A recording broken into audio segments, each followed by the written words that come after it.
pour entreprendre un examen d'ultrasonographie, bien entendu, il faut voir la peau du patient. Un patient allongé, on va pratiquer chez lui une échographie de l'abdomen, on va pratiquer chez lui une échographie du rein, on va faire d'autres échographies aussi, hein.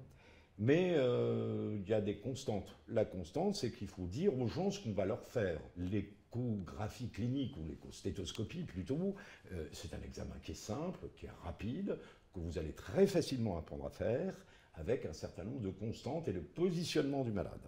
Et le malade, il faut lui expliquer ce qu'on va lui faire. Ce que vous faites, c'est une approximation échographique avec des topiques particuliers qui vous permettent de regarder des organes dont des coupes particulières et qui vous permet de visualiser un certain nombre de sites sur lesquels on peut trouver des pathologies. Donc le patient, qui est ici et qui est prévenu, est conscient que vous n'êtes pas en train de faire un examen complémentaire. La deuxième chose, c'est de lui dire, on va améliorer l'examen clinique que je vous ai pratiqué, c'est un autre temps de l'examen clinique, on va regarder ce qui est à l'intérieur. Regardez ce patient, hein, on voit ici son ventre, on voit le auvent costal, hein, on va essayer d'aller regarder dans cette région-là le foie, hein, il est à peu près ici, donc on va pouvoir l'aborder en sous-costal et en intercostal. Et puis pour regarder les reins, on est dans le rétropéritoine, donc on positionnera le patient, vous verrez ça tout à l'heure, on le mettra sur la gauche, sur la droite, on ira regarder le rétropéritoine.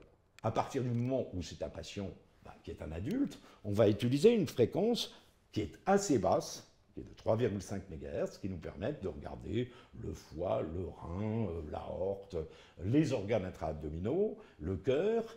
Mais la sonde Copen a une particularité, c'est qu'elle a 3 fréquences.